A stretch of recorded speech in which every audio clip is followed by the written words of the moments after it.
नमस्कार, स्वागत है आपका TV9 भारतवर्ष के स्पेशल शो में। आपके साथ मैं हूं सुमेरा खान। मेरे साथ मौजूद हैं मेरे सहयोगी गौरव, सुरभि, समीर और प्रीति। शुरुआत करते हैं इस वक्त की बड़ी खबर के साथ जो हरियाणा से आ रही है। हरियाणा सीएम ऑफिस को उड़ाने की धमकी सामने आई है। चंडीगढ़ पुलिस को एक थ्रेट कॉल के जरिए ये धमकी दी गई।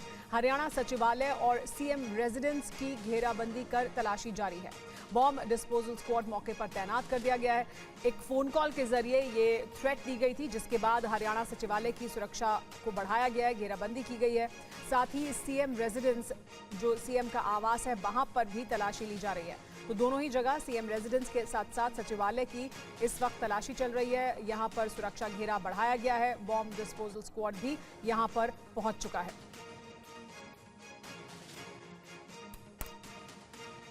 अगली खबर कानपुर से है। कानपुर में प्रधानमंत्री नरेंद्र मोदी ने पहलगाम हमले में मारे गए शुभम द्विवेदी को याद किया। पीएम ने कहा कि कानपुर के बेटे शुभम द्विवेदी भी बर्बरता का शिकार हुए।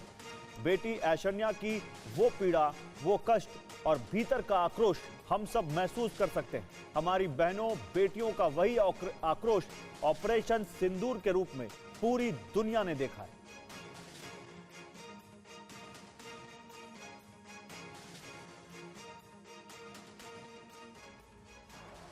पहलगाम के कायरना आतंकी हमले में हमारे कानपुर के बेटे शुभम द्विवेदी ने भी इस बर्बरता का वो शिकार हुए। बेटी ऐश्वर्या की वो पीड़ा,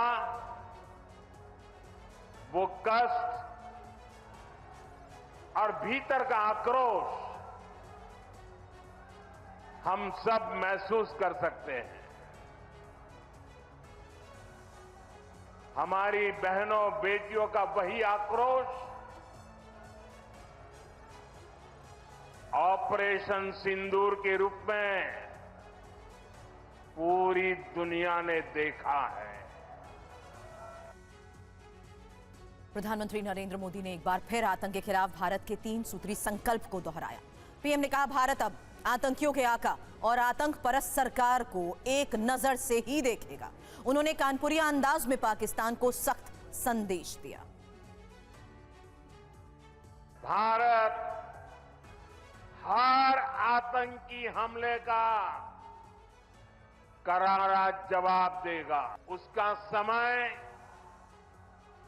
जवाब देने का तरीका और जवाब देने की शर्तें हमारी सेनाएं खुद तय करेगी। भारत अब एटम बम की गीदड़ बप्पी से नहीं डरेगा। आतंक के आका और आतंकी सरपरस्त सरकार को भारत एक ही नजर से देखेगा। अगर मैं सीधी कानपुरिया में कहूं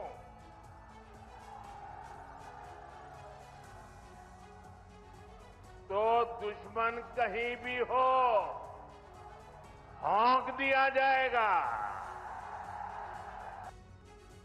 और बिहार दौरे के बाद यूपी के कानपुर पहुंचे प्रधानमंत्री मोदी से पहलगाम हमले में मारे गए शुभम द्विवेदी की पत्नी ऐश्वर्या ने मुलाकात भी की। ऐश्वर्या के साथ शुभम द्विवेदी का पूरा परिवार मौजूद था।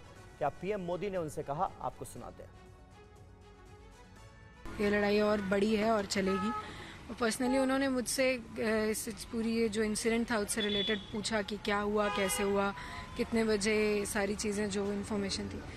बाकी वो सब खुद जानते थे। वो खुद, मुझे लगता है वो सभी के ऊपर उन्होंने नज़र रखी है। मैं कहाँ से हूँ या फिर ये फैमिली के बारे में, शुभम कह रहे, सब जानते थे। सब उन्हें ऑलरेडी। प्रधानमंत्री ने आपसे ये भी बोला कि जो लड़ाई है टेररिज्म के अगेंस्ट, वो भी खत्म नहीं हुई है। बिल्कुल, उन्होंने सबसे पहले ये बोला कि लड़ाई लंबी है और अभी चलेगी। उन्होंने ये बोला, तो इसका मतलब है आपसे इंक्वायर भी करा उन्होंने इंसिडेंट्स के बारे में, जो वहाँ पे किस तरीके की गतिविधियाँ हुई? जी, उन्होंने पूछा वहाँ पे क्या कैसे हुआ था। इवन मेरे एक दो ओपिनियंस थे, वो भी उन्होंने पूरा सुना कि मैं क्या कहना चाहती हूँ। तब मैंने उनसे कहा कि मुझे लगता है कि वो इंटरनली हिंदू मुसलमान को अलग करना चाह रहे हैं, शायद इसलिए वो आए थे, या फिर कश्मीर में चीज़ें सही हो रही थी, वो उसे ख़त्म करना चाहते थे इसलिए आए थे। उन्होंने सुना और एक्नॉलेज किया इस फैक्ट्स को। और गृह मंत्री अमित शाह जम्मू कश्मीर के पुंछ में उस गुरुद्वारे में गए जहां पाकिस्तान ने गोलीबारी की थी। यहां उन्होंने लोगों से मुलाकात की और उन्हें सुरक्षा का भरोसा दिया। जम्मू कश्मीर पहुंचे गृह मंत्री ने आज पाकिस्तानी गोलाबारी से प्रभावित लोगों से मुलाकात की और उनका दुख दर्द साझा किया। पाकिस्तान की गोलीबारी से प्रभावित लोगों की सुध लेने के लिए अमित शाह पुंछ गए। यहां उन्होंने पाकिस्तान की गोलीबारी से प्रभावित लोगों से मुलाकात की। पाकिस्तान के हमले से प्रभावित हुए सिंह सभा गुरुद्वारे पर जाकर मत्था भी टेका। इसके बाद अमित शाह ने पुंछ में गीता भवन मंदिर का दौरा किया, पूजा अर्चना की। पाकिस्तान की ओर से हुई गोलीबारी में मंदिर को हुए नुकसान का उन्होंने निरीक्षण भी किया। पुंछ के लोगों से उन्होंने कहा कि आपके परिवार को जो नुकसान हुआ, इसमें आपके साथ पूरा देश चट्टान की तरह खड़ा है। गुरुद्वारा साहब में, मंदिर में और जो यहाँ पे नुकसान हुआ उन परिवारों से मिलकर जो उनको हौसला अफजाई की।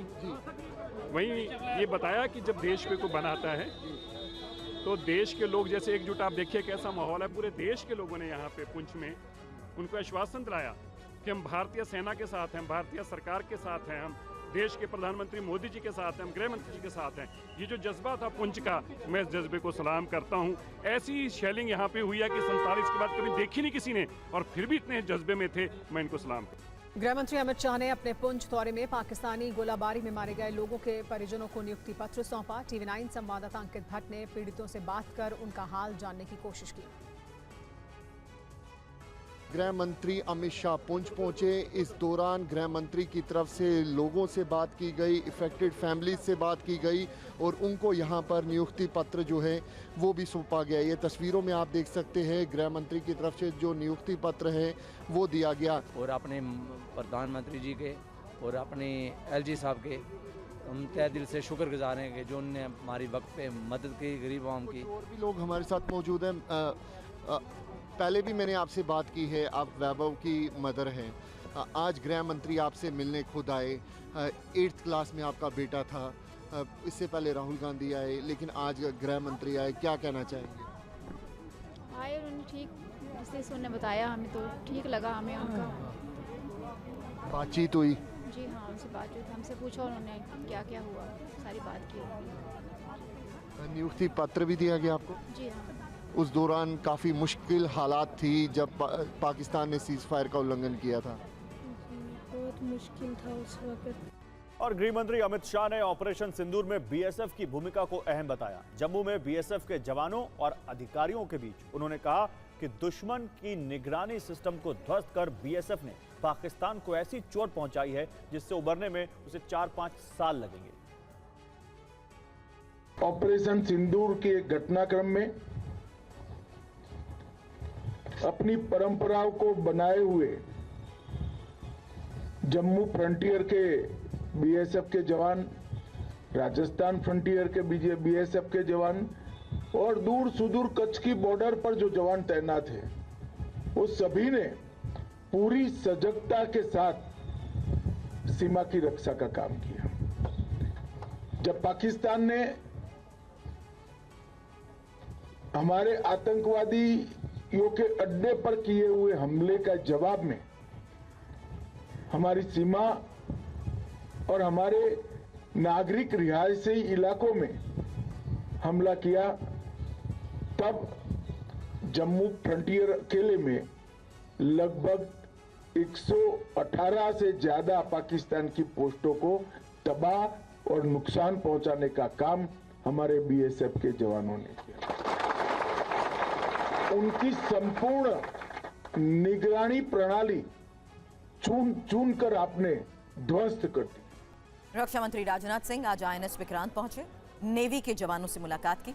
जवानों को संबोधित करते हुए राजनाथ सिंह ने कहा कि पाकिस्तान हाफिज जैसे आतंकियों को भारत के हवाले करे। पाकिस्तान के हक में यही बात होगी कि वह अपनी जमीन पर चल रही आतंकवाद की नर्सरी को अपने हाथों से उखाड़ देंगे। इसकी शुरुआत उसे हाफिज सईद और मसूद अजहर जैसे आतंकवादियों को भारत के हाथों में सौंपने से करनी चाहिए। यह दोनों न केवल भारत में मोस्ट वांटेड टेररिस्ट की सूची में हैं, बल्कि ये यूनाइटेड नेशंस की डेजिग्नेटेड टेररिस्ट की लिस्ट में भी शामिल हैं।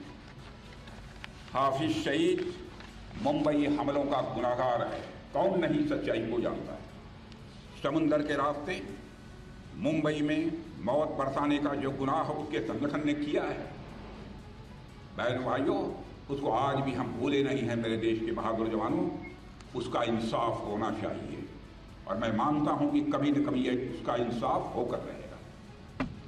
यह काम पाकिस्तान में नहीं हो सकता है। और ओडिशा में बैकुंठ नाथ सारंगी नाम के एक इंजीनियर के ठिकानों से 2 करोड़ से ज्यादा कैश मिला है। ये रिपोर्ट देखिए।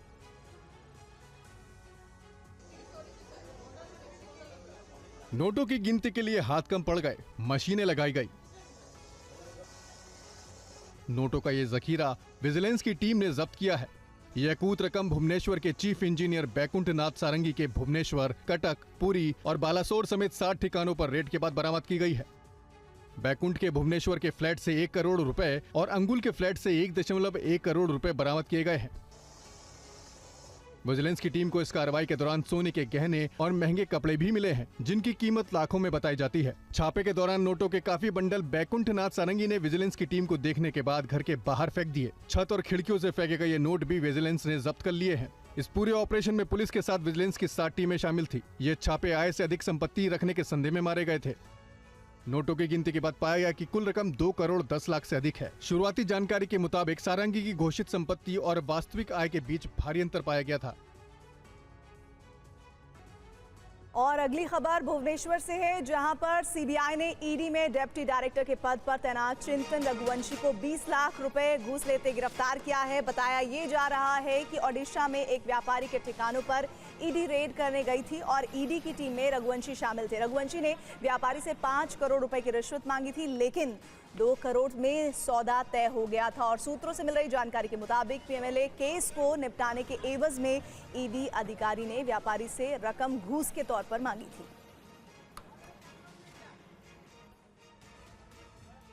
तीन साल बाद आखिरकार देहरादून के अंकिता भंडारी मर्डर केस के आरोपियों को आजीवन कारावास की सजा सुनाई गई। कोर्ट के फैसले के दौरान केस से जुड़े लोगों के अलावा किसी और को अंदर आने की इजाजत नहीं थी।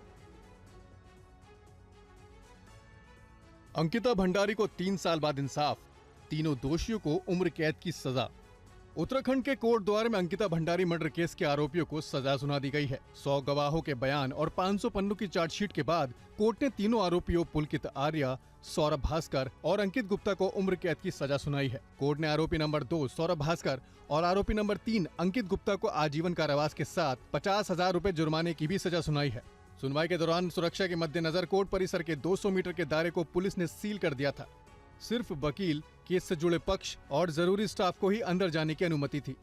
कानूनी लड़ाई के दौरान सरकार ने अंकिता के भाई और पिता को सरकारी नौकरी दी। कोर्ट ने ताजा फैसले में अंकिता के परिजनों को 4 लाख रुपए मुआवजे का भी आदेश दिया है। आपको बता दें कि ऋषिकेश के करीब बंतारा रिजॉर्ट में रिसेप्शनिस्ट के रूप में काम करने वाली 19 वर्षीय अंकिता की 2022 के सितंबर महीने में रिजॉर्ट संचालक पुलकित आर्य ने अपने 2 अन्य कर्मचारियों के साथ चीला नहर में धक्का देकर हत्या कर दी थी। और दिल्ली से जासूसी कांड में पकड़े गए कासिम को चौंकाने वाली जानकारी सामने आई है। राजस्थान के डीग पहुंची स्पेशल सेल की टीम कासिम के घर वालों और उसके रिश्तेदारों से पूछताछ करने पहुंची है। राजस्थान के डींग का ये वो गांव जहां दिल्ली पुलिस जांच के लिए पहुंची है। दिल्ली से पाकिस्तान के लिए जासूसी करने के आरोप में पकड़ा गया कासिम इसी गांव का रहने वाला है, जहां पुलिस छानबीन में जुटी है। जांच में ये बात सामने आई है कि आईएसआई के 3 अधिकारी कासिम समेत कुछ आरोपियों को पाकिस्तान में ट्रेनिंग दे रहे थे। 2 आईएसआई अधिकारियों का कोड नेम शाहजी और ताऊजी था, जबकि एक आईएसआई अधिकारी की पहचान वकास के तौर पर हुई है। जिसके बाद पुलिस कासिम के परिजनों और उनके करीबियों से पूछताछ करने में जुटी है। ये पता लगाया जा रहा है कि कासिम कैसे आर्मी के संपर्क में आया और कैसे उसने ट्रेनिंग ली। आईएसआई के इस जासूसी रैकेट में स्पेशल सेल को 2 और आरोपियों की तलाश है। इनमें से एक का नाम हसीन, जो आईएसआई के हैंडलर्स को सीक्रेट जानकारी पहुंचा रहा था। फिलहाल हसीन फरार है। दोनों आरोपियों की गिरफ्तारी के लिए रेड की जा रही है। बताया जा रहा है कि आरोपी अलवर के आर्मी स्टेशन की जासूसी कर रहे थे। आर्मी की गाड़ियों की मूवमेंट की टाइमिंग नोट कर रहे थे। गौर करने वाली बात है कि जासूसी के बदले में कासिम को अब तक 2 लाख पाकिस्तानी रुपए मिले हैं। बताया जा रहा है कि 22 जून को हुए पहलगाम हमले से 1 हफ्ते पहले ही कासिम पाकिस्तान में 90 दिन बिताने के बाद भारत वापस आया था। महाराष्ट्र एटीएस ने जासूसी के आरोप में रवि वर्मा नाम के युवक को गिरफ्तार किया है। आरोपी रवि वर्मा की मां रेखा वर्मा ने TV9 भारतवर्ष से बात की। रेखा ने कहा कि रवि बेकसूर है, कुछ दिनों से वो परेशान जरूर था। ये एक्सक्लूसिव तस्वीर रवि वर्मा की है, जिसे महाराष्ट्र पुलिस ने पाकिस्तान के लिए जासूसी करने के आरोप में गिरफ्तार किया है। रवि की मां की माने तो उसे फेसबुक पर एक लड़की के कॉल और SMS आए थे। लड़की उसे अश्लील तस्वीरें भेजती थी। रवि नेवी डॉकयार्ड में 5 साल से काम करता था। रवि की मां का कहना है कि लड़की बहुत परेशान कर रही थी। रेखा वर्मा ने अपने बेटे की रिहाई के लिए गुहार लगाई है। हमारा बेटा जासूसी नहीं करेगा, जासूसी करते तो आज हम बंगले में रहते, बिल्डिंग में रहते, अच्छा खासा पैसा रहता। हमारे ऊपर इतना कर्जा है हिसाब के बाहर। हम गांव से अनाज लेके आते, इधर खाते। हमारा ऐसा करेगा तो पैसा कितना रहेगा ये बताओ ना। फेसबुक, इंस्टाग्राम ये सब क्यों निकाल के रखते हैं? बंद करो। अपने यहाँ का है क्या, अपने इंडिया का है क्या? ये सब अच्छे बच्चे खराब होते हैं। कोई भी बुढ़ा देखेगा, लड़की लोग का बदन देखेगा तो बुढ़ा फिदा हो जाएगा। ये तो हमारा जवान लड़का है 27 साल का, उसको तो खराब करने के लिए लड़की लोग को आते ही है। आप लोगों ने वकील वगैरह किया है? कुछ नहीं किया सर, हमारे पास 1 रुपया नहीं कुछ करने के लिए कि कुछ करें हम। सुप्रीम कोर्ट ने नेशनल बोर्ड ऑफ एग्जामिनेशन यानी NBE को नीट PG 2025 परीक्षा एक ही पाली में कराने का निर्देश दिया है। परीक्षा 15 जून को होगी। सुप्रीम कोर्ट के जस्टिस विक्रम नाथ ने NBE की दलीलों पर गौर करने के बाद आदेश दिया कि 2 शिफ्ट में परीक्षा आयोजित करने से मनमानी होती है और इससे समान अवसर नहीं मिल पाते। 2 शिफ्ट में प्रश्न पत्र कभी भी एक ही स्तर के नहीं हो सकते। सुप्रीम कोर्ट ने NBE को निर्देश दिया कि नीट PG 2025 को 2 शिफ्ट में आयोजित न करे, बल्कि एक शिफ्ट में आयोजित करने का इंतजाम करे, क्योंकि 2 शिफ्ट में परीक्षा में मनमानी होगी। NBE की तरफ से 2 शिफ्ट में परीक्षा को लेकर कहा गया कि उम्मीदवारों की संख्या बहुत अधिक है और एक शिफ्ट में परीक्षा आयोजित करने के लिए सुरक्षित केंद्र ढूंढना मुश्किल है। अगर परीक्षाएं एक ही शिफ्ट में आयोजित की जाती हैं तो कदाचार हो सकता है, लेकिन कोर्ट ने इस दलील को नहीं माना। कोर्ट ने कहा कि ये वो मानने के लिए तैयार नहीं है कि तकनीकी प्रगति को देखते हुए किसी संस्था के लिए इस देश में परीक्षा आयोजित करने के लिए पर्याप्त केंद्र नहीं मिल पाए। कोर्ट ने कहा कि नीट PG 2025 की परीक्षा 15 जून 2025 को होनी है। अभी 2 हफ्ते का समय बचा है, ऐसे में कदाचार मुक्त परीक्षा की व्यवस्था में परेशानी नहीं होनी चाहिए। चुनाव से पहले बिहार के मुख्यमंत्री नीतीश कुमार ने बड़ा दांव खेला है। नीतीश सरकार ने उच्च जातियों के विकास के लिए एक आयोग का गठन किया है।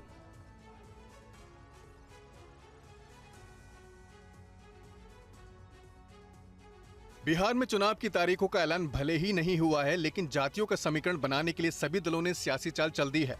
चुनाव नजदीक आते ही मुख्यमंत्री नीतीश कुमार लगातार फैसले ले रहे हैं। सभी वर्गों को साधने में जुटे हुए हैं, क्योंकि उन्हें पता है कि हर एक वोट कीमती है। मुख्यमंत्री नीतीश कुमार ने एक बार फिर सत्ता में बने रहने के लिए जाति का दांव खेला है। चुनाव से पहले सीएम नीतीश कुमार स्वर्ण जातियों को एकजुट करने में जुट गए हैं। नीतीश ने स्वर्ण जातियों के विकास के लिए एक आयोग का गठन किया है। बीजेपी नेता महाचंद्र सिंह को आयोग का अध्यक्ष और जेडीयू नेता राजीव रंजन प्रसाद को उपाध्यक्ष बनाया गया है। इस आयोग का काम सवर्ण वर्ग के मुद्दों को उठाना और उनका समाधान करना होगा। नीतीश के इस फैसले के बाद राजनीतिक गलियारों में चर्चाएं शुरू हो चुकी है। आपको बता दें कि एक दिन पहले ही जेडीयू नेता गुलाम रसूल को बिहार का अल्पसंख्यक आयोग का अध्यक्ष बनाया गया था। नीतीश कुमार चुनाव से पहले हर जाति, हर मजहब को साधने में जुटे हुए हैं। पटना एयरपोर्ट पर आज एक शानदार तस्वीर नजर आई, जब देश के उभरते युवा क्रिकेटर वैभव सूर्यवंशी से प्रधानमंत्री मोदी ने मुलाकात की। सिर्फ 14 साल की उम्र में कमाल की बैटिंग करने वाले वैभव सूर्यवंशी और पीएम मोदी की मुलाकात हुई तो सबसे पहले वैभव ने पीएम के पैर छूकर आशीर्वाद लिया। इस दौरान वैभव के माता पिता भी उनके साथ थे। पीएम ने वैभव के माता पिता से बातचीत भी की। मुलाकात पटना एयरपोर्ट पर हुई। प्रधानमंत्री ने खुद इस बारे में अपने एक्स हैंडल से जानकारी दी। बता दें कि वैभव सूर्यवंशी देश के एक उभरते हुए क्रिकेटर हैं। 14 साल के वैभव ने इस सीजन में आईपीएल में तहलका मचा दिया। बिहार के समस्तीपुर के रहने वाले वैभव ने राजस्थान रॉयल्स से खेलते हुए गुजरात टाइटंस के खिलाफ 35 गेंद पर शतक लगाकर सबका ध्यान खींचा था। वैभव आईपीएल में शतक लगाने वाले सबसे युवा भारतीय बल्लेबाज हैं। साथ ही वो आईपीएल में सबसे तेज शतक लगाने वाले भारतीय बनने का रिकॉर्ड भी अपने नाम कर चुके हैं। वैभव ने यूसुफ पठान का रिकॉर्ड तोड़ा है। बता दें कि वैभव सूर्यवंशी का सिलेक्शन इंग्लैंड दौरे के लिए भारत की अंडर 19 टीम में हुआ है।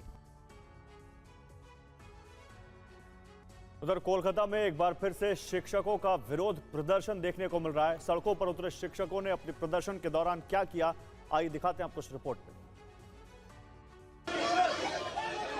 ममता बनर्जी ने राज्य में शिक्षकों की नई भर्ती का ऐलान किया। साथ ही उन शिक्षकों को छूट देने की भी बात कही है जिन्होंने हाल ही में एसएससी घोटाले में अपनी नौकरी गंवा दी। लेकिन विरोध प्रदर्शन कर रहे लोगों का कहना है कि वो दोबारा परीक्षा नहीं देना चाहते। उनकी नौकरी गई है, नौकरी के बदले नौकरी दी जाए। इसी मांग को लेकर आज कोलकाता में जमकर बवाल भी देखने को मिला। कई लोगों को हिरासत में लिया गया।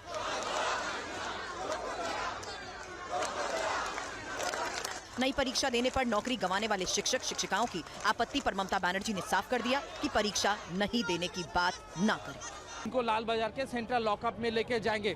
देखिए आप जो है हर कोई यहाँ पे कपड़ा खुला हुआ है, स्पेशली जो लड़का है मुंह पे मास्क लगाए यहाँ पे बैठे हुए हैं और इन लोगों के यहाँ से उठा रहे हैं। इससे साफ जाहिर होता है जो कोलकाता पुलिस आज जो ये अभियान चलाया है शिक्षक के खिलाफ, इसके चलते पश्चिम बंगाल का राजनीति और गर्म होने वाले हैं। क्योंकि कल प्रधानमंत्री नरेंद्र मोदी ने बताया था कि शिक्षक के ऊपर यह आंदोलन जबरदस्ती किया जा रहा है और शिक्षक भी यही कह रहा है। अब ममता बनर्जी सरकार इसका कैसे उत्तर देंगे देखने वाली बात है।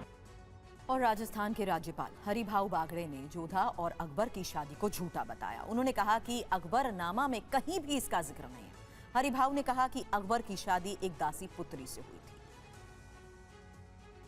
जोधा और अकबर की शादी हुई, उससे फिल्म निकली, इतिहास भी वही बोल रहा है, पर ये भी झूठ है।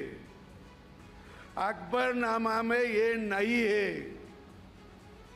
जिन्होंने पढ़ा वो बताते कि अकबरनामा ने ये नहीं, वो शादी थी तो उन्होंने क्यों नहीं लिखा?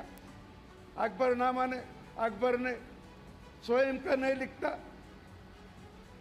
तो उसकी शादी थी। वो भारमल नाम के जो राजा थे उनके शादी में एक दासी आई,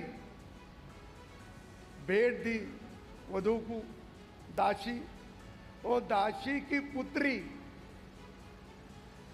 वो पुत्री की शादी अकबर से करवाई दी थी।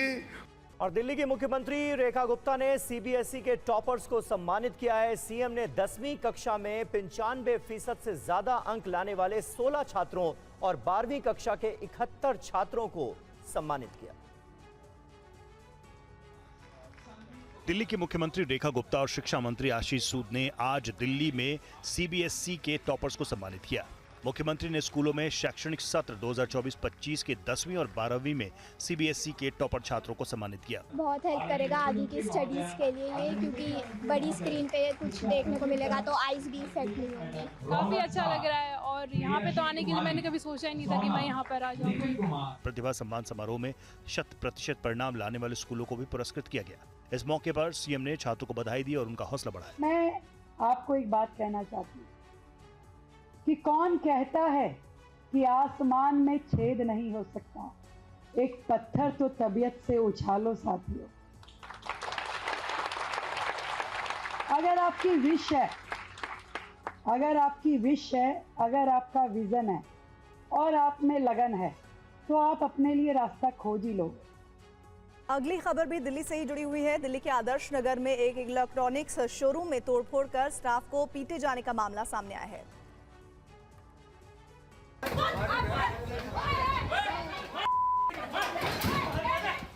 तस्वीरों में देखा जा सकता है कैसे ये इलेक्ट्रॉनिक शोरूम जंग का अखाड़ा बन गया। जमकर लात घूसों की बारिश हो गई। हैरान करने वाली बात यह कि इस दौरान महिलाएं भी आपस में मारपीट करती नजर आईं। दरअसल इलेक्ट्रॉनिक शोरूम में एयर कंडीशनर की सर्विस को लेकर यह विवाद हुआ, जिसके बाद जहांगीरपुरी के रहने वाली 2 सगी बहनों और उसके भाई और साथियों ने एक महिला कर्मचारी समेत कई कर्मचारियों की लात घूसों से बुरी तरह से पिटाई कर दी, जिसमें एक कर्मचारी को काफी चोट लगी है। वारदात के बाद मार्केट एसोसिएशन ने अपना विरोध जाहिर किया है और आरोपियों को तुरंत गिरफ्तार करने की मांग की है। पुलिस ने आरोपियों के खिलाफ मामला दर्ज कर लिया है। वारदात शोरूम और बाहर लगे सीसीटीवी कैमरों में रिकॉर्ड हो गई। वहीं इस मामले में आरोपियों की पहचान हो गई है। सोनू, शबाना, आदिल, सैफी और उल्फत के रूप में की गई है। पुलिस ने सीसीटीवी को कब्जे में ले लिया है। पीड़ित कर्मचारियों ने पुलिस को यह भी बताया कि आरोपियों में से एक धमकी देकर बोल रहा है कि उसने कुछ दिन पहले जहांगीरपुरी में गोली चलाई थी। अवैध बांग्लादेशियों के खिलाफ दिल्ली पुलिस का एक्शन जारी है। आज भारत नगर इलाके में से 30 बांग्लादेशी घुसपैठिए गिरफ्तार किए गए। सभी बांग्लादेशी कूच बिहार के रास्ते दिल्ली पहुंचे थे। दिल्ली से पहले ये सभी बांग्लादेशी नूह में रहकर काम कर रहे थे। दिहाड़ी कम मिलने के कारण ये सभी अवैध बांग्लादेशी नूह से दिल्ली में आकर रहने लगे और फैक्ट्री में काम करने लगे। पकड़े गए 30 बांग्लादेशियों में महिलाएं और बच्चे भी शामिल हैं। इन लोगों के पास से प्रतिबंधित IMO ऐप वाले 5 स्मार्टफोन बरामद किए गए। बता दें कि अवैध बांग्लादेशी घुसपैठियों के खिलाफ दिल्ली पुलिस का एक्शन तेज हो गया है। अब तक 1000 से ज्यादा घुसपैठिए डिपोर्ट कर दिए गए हैं।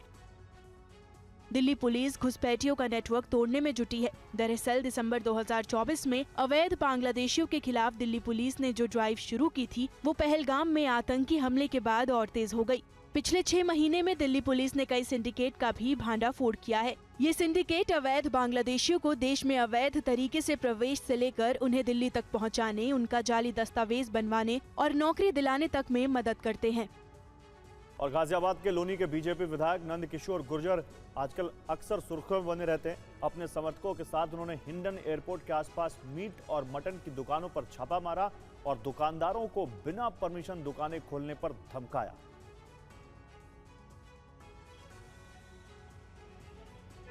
लोनी से बीजेपी विधायक नंद किशोर गुर्जर का ये वीडियो काफी तेजी से वायरल हो रहा है, जिसमें वो काफी नाराज नजर आ रहे हैं। विधायक नंद किशोर गुर्जर का कहना है कि ऐसे अवैध मटन चिकन वाले दुकानदारों के खिलाफ कार्रवाई होनी चाहिए। उनका साफ कहना था कि अवैध दुकानें नहीं चलेंगी। फूड इंस्पेक्टर की भूमिका पर भी उन्होंने सवाल उठाए। आज की दुकान लोग ये तरसते सारा इलाका रो रहे हैं सड़क पे, इसे जेल भेजो ठीक करके। और एक मछली की दुकान पकड़ के लाओ, उसे भी कोई मतलब मेन रोड पे है, मंदिर है बराबर में मंदिर है, चौकी है, मतलब कर क्या रहे हो आप? वायरल वीडियो में विधायक ये कहते भी नजर आ रहे हैं, पकड़ो इसे, पुलिस चौकी ले चलो, गदर कर रखा है रोड पर, भागे तो गोली मार देना। बता दें कि 2 महीने पहले नंद किशोर गुर्जर अपने जिले की पुलिस पर आरोप लगाते हुए लखनऊ पहुंचे थे। उन्होंने मुख्यमंत्री से शिकायत की थी कि अकेले गाजियाबाद में 50,000 से ज्यादा गौवंश स्लॉटर हाउस में कटे हैं। विधायक के अनुसार इसके बाद मुख्यमंत्री की टीम के कुछ लोग उनसे नाराज हो गए थे। बड़ी खबर, बकरीद को लेकर जमीयत उलेमाए हिंद की अपील। मौलाना अरशद मदनी ने ये अपील की है, कुर्बानी के वक्त सरकारी दिशा निर्देश माने, प्रतिबंधित जानवरों की कुर्बानी ना करें, कुर्बानी की तस्वीरें सोशल मीडिया पर शेयर ना करें, जानवरों के अवशेष नालियों में ना फेंकें।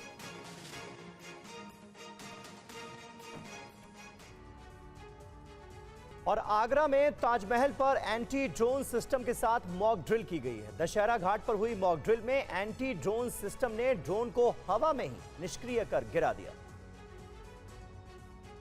एडीजी सुरक्षा के निर्देशों पर आगरा को एंटी ड्रोन सिस्टम मिला है, जिसे ताजमहल पर आज लगाया जा रहा है। 11 दिन पहले एडीजी सुरक्षा रघुवीर लाल ने आगरा के लिए एंटी ड्रोन सिस्टम देने के प्रस्ताव को फाइनल किया था। इसके बाद सिस्टम आगरा पहुंचा। आज दशहरा घाट पर एंटी ड्रोन सिस्टम की मॉक ड्रिल हुई। ताजमहल की तरफ बढ़ते ड्रोन पर anti drone system radar alert हो गया। कुछ ही सेकंड में एंटी ड्रोन सिस्टम ने ड्रोन निष्क्रिय कर गिरा दिया। ताजमहल की सुरक्षा को और पुख्ता करने और संभावित हवाई खतरों से निपटने के लिए परिसर में एंटी ड्रोन सिस्टम लगाया गया है। दरअसल ऑपरेशन सिंदूर के बाद ये कदम उठाया गया है ताकि किसी भी खतरे से निपटा जा सके। देखिए, आज ताजमहल पर एंटी ड्रोन सिस्टम जो सुरक्षा मुख्यालय द्वारा उपलब्ध कराया गया है, इसकी मॉक ड्रिल करी गई, जिसमें उड़े हुए ड्रोन को डिटेक्ट किया गया एंटी ड्रोन सिस्टम के द्वारा और उसे न्यूट्रलाइज किया गया। ये सिस्टम लगभग 8 किलोमीटर के अंदर की रेंज में जितने भी एरिया है जहाँ से ड्रोन उड़ रहे हैं उनको डिटेक्ट करता है। जिस लोकेशन से वो ड्रोन उड़ रहा है उसको भी डिटेक्ट करता है, ड्रोन की करंट लोकेशन भी डिटेक्ट करता है और 500 मीटर की परिधि में आने वाले सभी ड्रोन्स को न्यूट्रलाइज भी करता है। इसको आज ताजमहल के अंदर इंस्टॉल कराया जा रहा है। और यूपी के मेरठ में इंस्टाग्राम पर रील देखने को लेकर 2 गुटों के बीच जमकर मारपीट हुई। क्या है ये पूरा मामला, आइए देखिए इस रिपोर्ट में।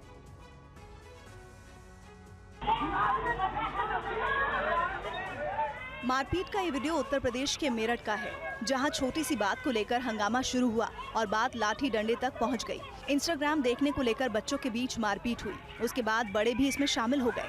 आप देख सकते हैं कि 2 गुटों के बीच सड़क पर मारपीट हो रही है। महिलाएं एक दूसरे की पिटाई कर रही हैं। देखते ही देखते कई लोग जमा हो गए। दोनों तरफ से काफी देर तक गुत्थम गुत्थी होती रही। दोनों तरफ से बीच बीच में लाठी डंडे भी चलते रहे। मार पिटाई की घटना मेरठ के लिसाड़ी गेट के पास की है, जहां उज्जवल गार्डन के रहने वाले मोबिन और नसीम के परिवार इंस्टाग्राम पर रील को लेकर आपस में भिड़ गए। बताया जा रहा है कि यह झगड़ा तब शुरू हुआ जब इंस्टाग्राम पर रील देखते वक्त दूसरे परिवार के बच्चे ने मोबाइल छीन लिया। उसके बाद ये मामला काफी बढ़ गया और दोनों परिवारों के बड़े लोग भी आमने सामने आ गए। सीसीटीवी में रिकॉर्ड ये वीडियो अब खूब वायरल हो रहा है। दोनों गुटों के बीच मारपीट में 4 लोग घायल हुए हैं। पुलिस में इसकी शिकायत की गई है। पुलिस ने वीडियो के आधार पर जांच शुरू कर दी है। देश के 15 राज्यों में मानसून ने दस्तक दी है, जबकि कई राज्यों में प्री मानसून बारिश हो रही है। वहीं कश्मीर में बर्फबारी हुई है। कश्मीर में मौसम ने एक बार फिर करवट बदली है। घाटी के कई इलाकों में भारी बर्फबारी और बारिश हुई। सोनमर्ग, अफरवट, जोजिला, साधना टॉप और दूसरे ऊपरी इलाकों में बर्फबारी हुई, जबकि श्रीनगर समेत अधिकांश निचले इलाकों में तेज बारिश हुई।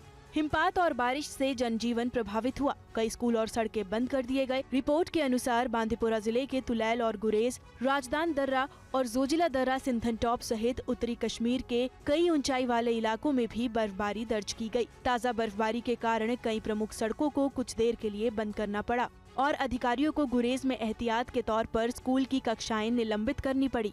वहीं जम्मू में भी दिन भर तेज हवाएं चलती रही। मौसम विभाग ने अगले 24 घंटों के दौरान भी कश्मीर में पहाड़ों पर बर्फबारी और निचले इलाकों में बारिश और तेज हवाएं चलने की संभावना जताई है।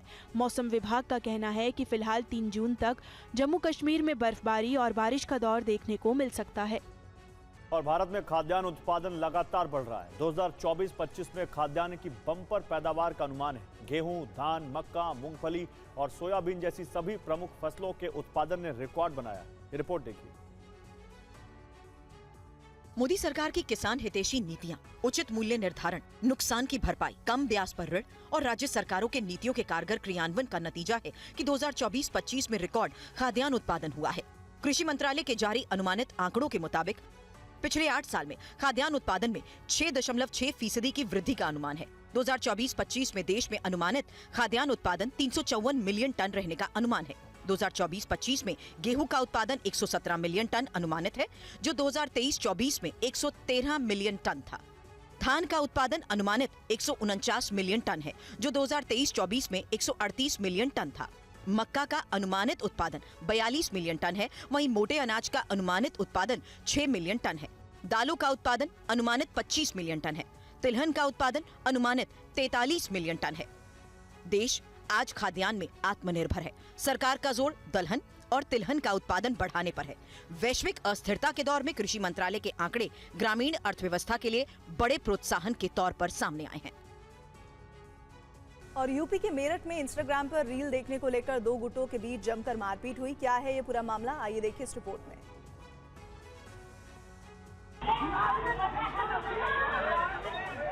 मारपीट का ये वीडियो उत्तर प्रदेश के मेरठ का है, जहां छोटी सी बात को लेकर हंगामा शुरू हुआ और बात लाठी डंडे तक पहुंच गई। इंस्टाग्राम देखने को लेकर बच्चों के बीच मारपीट हुई, उसके बाद बड़े भी इसमें शामिल हो गए। आप देख सकते हैं कि 2 गुटों के बीच सड़क पर मारपीट हो रही है। महिलाएं एक दूसरे की पिटाई कर रही हैं।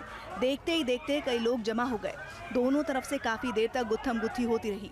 दोनों तरफ से बीच बीच में लाठी डंडे भी चलते रहे। मार पिटाई की घटना मेरठ के लिसाड़ी गेट के पास की है,